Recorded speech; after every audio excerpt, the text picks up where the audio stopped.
Tranquilize-se. Se a sua cabeça tem se tornado um lugar onde pensamentos se atropelam, onde o travesseiro vira tribunal e cada lembrança julga você, respire.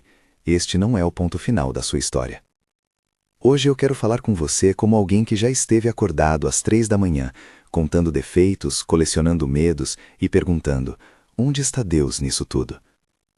Quero dizer com toda ternura e verdade que você não está sozinho nessa bagunça e que há um sentido, mesmo que lento, no cuidado divino que age no invisível.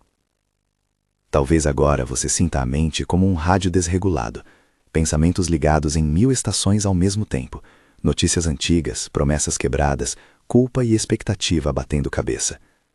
Às vezes é uma sensação física de cansaço que não passa, outras vezes é um nó de ansiedade que aperta o peito sem razão aparente.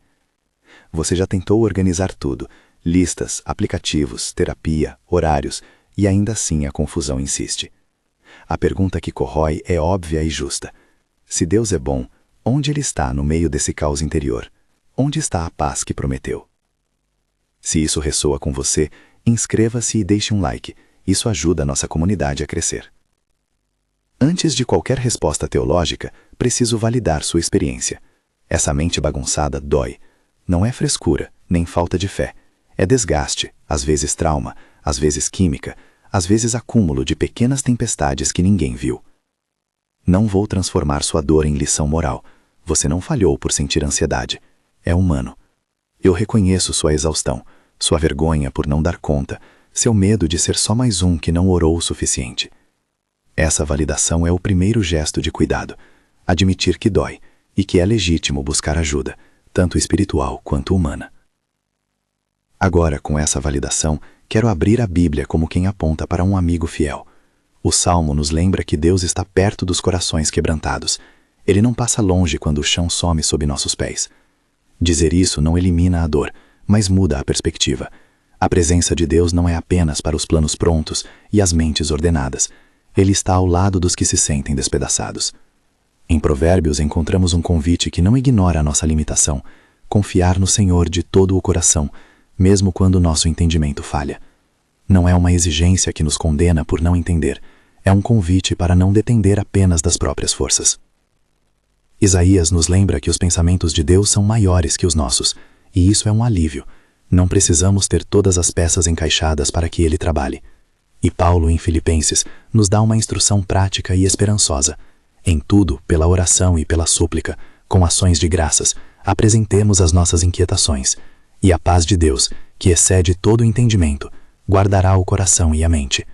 Essas palavras não são mágica, são orientação, presença e promessa que resistem no tempo.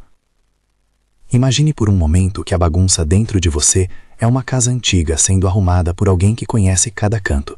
A primeira etapa é tirar objetos da sala, memórias, expectativas, coisas que estavam empilhadas no porão. Nem sempre dá para ver o plano completo. Às vezes, enquanto se remove o que estava abafando o cômodo, rachaduras aparecem nas paredes. Isso pode parecer pior no início, material antigo vindo à superfície. Da mesma forma, quando Deus permite que certas lembranças ou emoções venham à tona, pode ser porque algo precisa ser tratado, curado, reorganizado. Não estou dizendo que toda a confusão é só isso, há causas diversas e legítimas. Mas aceitar a possibilidade de que Deus está trabalhando internamente pode dar um enfoque esperançoso à dor. Em vez de ser sinal de abandono, pode ser o sinal de uma faxina necessária. E se eu te dissesse que cada pensamento desordenado pode ser um sintoma de algo que Deus quer tratar? Isso não é para minimizar sua dor nem para evitar apoio profissional. Muitas vezes, intervenção humana, um terapeuta, um médico, um grupo de apoio é essencial.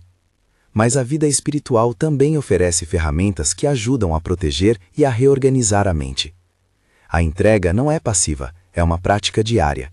Não é abandonar o esforço humano, é colocá-lo sobre a mão que guia. Quero compartilhar com você passos práticos que você pode começar a aplicar hoje, pequenas rotinas que não prometem cura instantânea, mas constroem um caminho de proteção mental e abertura ao trabalho de Deus. 1. Nomeie o que vem. Dizer o pensamento em voz baixa. Isso é medo, isso é culpa, isso é preocupação com o futuro. Dar nome tira um pouco do poder do que te aprisiona. Quando você nomeia, você passa do caos indistinto para algo com limites. 2. Filtre os pensamentos com perguntas simples. Isso é verdade? Isto é minha responsabilidade? Vai me ajudar a viver melhor? Esses filtros não resolvem tudo, mas ajudam a parar a reprodução automática de ruminações que apenas aumentam a ansiedade. 3. Âncore-se em um versículo-chave. Escolha um texto curto que fale com sua situação, algo que você possa repetir nos momentos de crise. Pode ser a lembrança de que Deus está perto dos quebrantados ou de que a paz de Deus guarda a mente. Memorizar um versículo e repeti-lo como um refrão interno é um exercício espiritual que dá forma ao pensamento. 4. Cultive um pequeno ritual antes de dormir. A noite é quando a mente tende a julgar mais severamente. Um momento de gratidão discreto, um cântico curto, ou simplesmente dizer, Senhor, entrego essas inquietações, pode reduzir a sobrecarga. Não precisa ser sofisticado, é a repetição que muda o terreno. 5. Proteja sua mente das entradas desnecessárias. Limite notícias antes de dormir. Filtre redes sociais que alimentam comparação. Estabeleça um período de silêncio eletrônico. Nosso cérebro se adapta ao que consumimos. Menos estímulo excessivo costuma diminuir a fragmentação mental.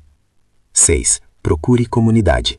Conectar-se com alguém que ouve sem julgar, um amigo, um líder espiritual, um grupo pequeno, oferece perspectiva e calor humano. A fé acontece em corpo, a solidão agrava a confusão. 7. Se os sintomas forem intensos, persistentes ou incapacitantes, se você pensa em autolesão, se o sono e a alimentação foram drasticamente afetados ou se há pensamentos que ameacem sua segurança, busque ajuda profissional. Conversar com um médico ou psicólogo não é falta de fé, é um ato de cuidado com a vida que Deus lhe deu. Esses passos são práticas concretas, não prometem um milagre instantâneo, mas são escolhas diárias que ensinam sua mente a receber presença em vez de pânico. Vamos voltar aos textos bíblicos com uma aplicação suave. Quando lemos que o Senhor está perto dos quebrantados, não estamos dizendo que a dor vai desaparecer numa hora. Estamos ouvindo que a presença divina acompanha o processo. Confiar de todo o coração, como Provérbios recomenda, não é fingir entender, é aprender a mão de Deus mesmo quando o mapa está incompleto. E quando Isaías afirma que os pensamentos de Deus são mais altos que os nossos, isso é um convite para a humildade mental, admitir que nem tudo cabe ao controle humano, e que há uma mente maior operando por caminhos que não conseguimos ver claramente. Finalmente, a orientação de Paulo em Filipenses é prática. Apresentar tudo a Deus em oração e súplica, com ações de graças, é um exercício que muda a fisiologia da ansiedade. A paz prometida não é a ausência de sentimento, mas uma guarda que acalma o coração e a mente, não como que resolve de imediato, mas como que sustenta. Mini ganchos. Não é negar o problema, é escolher não carregar tudo sozinho. Isso muda a carga que você carrega. Quero compartilhar também exemplos cotidianos que talvez você reconheça. A pessoa que depois de uma perda começa a ter sonhos estranhos e memórias repetidas. O trabalhador que após excesso de responsabilidade acorda com um nó no peito. Alguém que depois de um relacionamento tóxico tem pensamentos de culpa e medo que parecem sem fonte. Em cada caso, o que parece bagunça pode ser o resultado de emoções não processadas, partes de si que exigem cuidado. E é aqui que a ideia de reorganização espiritual entra. O Espírito Santo, como Consolador, pode trazer essas áreas à luz para serem curadas, não por capricho, mas por amor. Mas há uma advertência pastoral importante. Nem tudo que mexe com você é necessariamente Deus mexendo. Às vezes é estresse, às vezes é um desequilíbrio que precisa de intervenção profissional. Reconhecer isso não é falta de fé, é sabedoria. Se você sentir que não consegue gerir sozinho, procure um profissional de saúde mental, um médico, um terapeuta. Combinar cuidado humano com disciplina espiritual é uma das maneiras mais equilibradas de avançar. Agora, algumas orientações práticas para filtrar pensamentos no cotidiano. Quando um pensamento sombrio surge, assuma uma postura experimental, como um cientista atento. Observe o pensamento sem se identificar com ele. Pergunte: qual é o gatilho? Que necessidade está por trás deste pensamento? O que preciso agora? Descanso, companhia, aconselhamento, oração. Essa postura de curiosidade reduz a força do julgamento automático. Em seguida, escolha uma resposta deliberada. Não alimentar o pensamento com ruminação. Substituí-lo por um versículo, uma ação de cuidado, uma ligação para alguém que ama você. Outra prática útil é a lista de pequenos pesos. Anote 3 coisas que você pode fazer que pesam pouco, mas ajudam. Beber água, esticar o corpo, mandar uma mensagem breve para um amigo. A consistência em pequenos atos cria ambiente interno mais seguro. Permita-me ser concreto com a aplicação dos versos bíblicos. Salmo. Lembre-se diariamente, Deus está próximo dos que têm o coração ferido. Provérbios. Renuncie ao orgulho de achar que entende tudo. Peça direção. Isaías. Repita quando a sua mente se sentir pequena. Seus pensamentos não são os mesmos do Senhor. Filipenses. Antes de dormir, leve suas preocupações em oração com gratidão pelas coisas que ainda mantêm a esperança viva. Ao longo desse caminho, haverá dias de avanço e dias de retrocesso. Reorganização não é linha reta, é ciclo. E em cada ciclo, Deus pode estar trabalhando. Não porque Ele gosta de sofrimento, mas porque Ele nos forma. O trabalho divino pode usar circunstâncias difíceis para nos ensinar paciência, presença, dependência e empatia pelos outros que também vivem em bagunça. Aqueles que passaram por processamentos internos muitas vezes tornam-se faróis para outros. Mini ganchos. E se a confusão for o começo da faxina que Deus precisava fazer? Pense nisso. O que vem à tona pode ser aquilo que, ao ser tratado, abrirá espaço para algo melhor. Chegamos ao momento da oração guiada.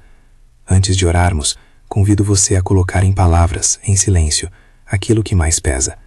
Não precisa ser perfeito. Uma frase ou uma palavra basta. Se preferir, segure essa intenção no coração enquanto seguimos. Senhor, Pai de misericórdia, venho diante de Ti confessando a minha limitação humana. Reconheço que a minha mente às vezes se enche de ruído, medo e confusão. Não tenho todas as respostas. Não entendo por que certas coisas voltam à tona. Peço que Tu estejas perto, como prometeste, com a Tua presença que consola os corações partidos. Peço ao Espírito Santo que toque onde eu não consigo alcançar sozinho, que traga à luz o que precisa ser visto e que conduza à cura e à reorganização do meu interior. Dá-me sabedoria para distinguir o que é minha responsabilidade e o que preciso entregar a Ti. Dá-me coragem para buscar ajuda quando for necessário, para conversar com alguém, para procurar um profissional, para aceitar cuidado humano. Guarda a minha mente com a paz que excede todo entendimento. Guarda o meu coração contra acusações que não refletem a verdade do Teu amor. Ensina-me práticas simples de fé. Repetir um versículo, agradecer nas pequenas coisas, repousar sem culpa. Que eu não me desespere no meio do processo, mas confie que Tu és fiel em cada etapa. Sustenta-me na comunidade, proteja-me da solidão que alimenta o medo e coloque ao meu redor pessoas que ouçam com ternura.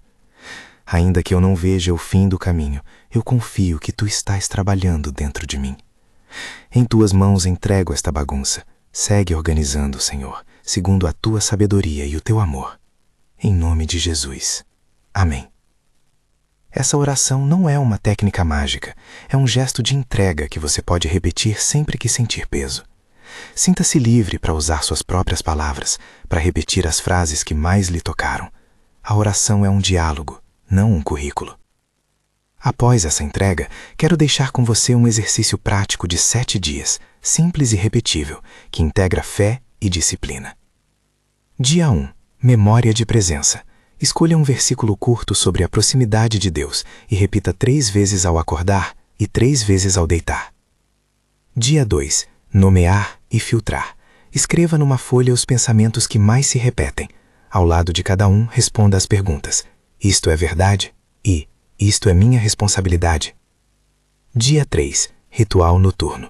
Antes de dormir, liste 3 coisas pelas quais você é grato naquele dia, por mais miúdas que sejam.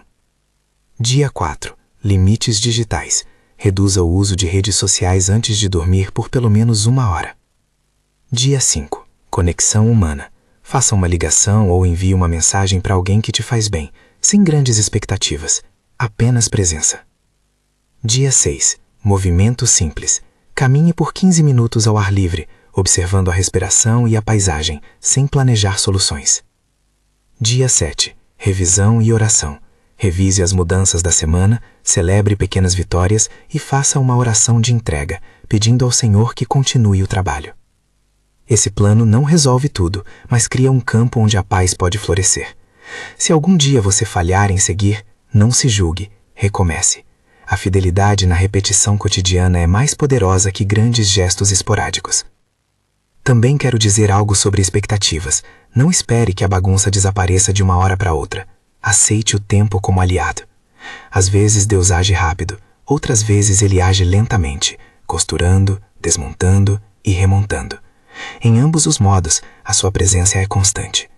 Quando você pensa que não há progresso, talvez o trabalho seja invisível, como raízes que crescem sobre a terra antes de uma flor aparecer. Mini cachos não é uma fórmula mágica, mas uma prática diária. A diferença não vem apenas do que você faz uma vez, mas do que você escolhe repetir. Antes de concluir, quero te lembrar com todo o cuidado pastoral que procurar ajuda profissional é um ato de sabedoria e coragem.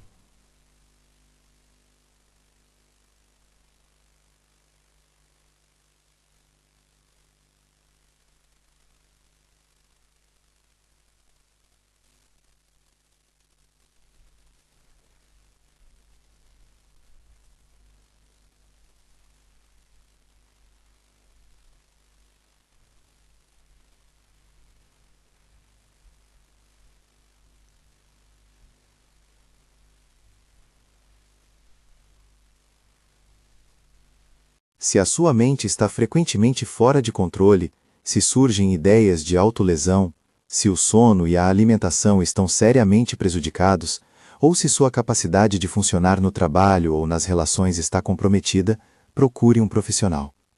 Terapia, medicamentos quando indicados e recursos de saúde mental são complementos gentis e necessários ao caminho espiritual. A fé não exclui o cuidado humano, ela o integra. Quero terminar reafirmando a promessa que trouxe você até aqui. Deus não largou o processo pela metade. Ele não esqueceu seu quarto bagunçado por dentro. Ele entrou nele com um propósito. Talvez a reorganização seja lenta, talvez passe por dor, mas a presença que não nos abandona é real. A paz prometida pode habitar você mesmo em meio à confusão, guardando seu coração e sua mente quando você, por fé, apresenta tudo a Deus. Se essa palavra tocou você, escreva nos comentários: Deus, eu confio que o Senhor está organizando a minha mente. Compartilhe este vídeo com alguém que precisa ouvir que não está sozinho na bagunça interior. Vamos juntos formar uma comunidade que caminha e cuida. Que o Senhor, que conhece cada canto do seu coração, te envolva com a sua ternura. Que o Espírito Santo te guie no processo de reorganização, te dê coragem para procurar ajuda quando necessário, e te conceda pequenas pazes diárias. Vá com a certeza de que você é amado e acompanhado. Amém.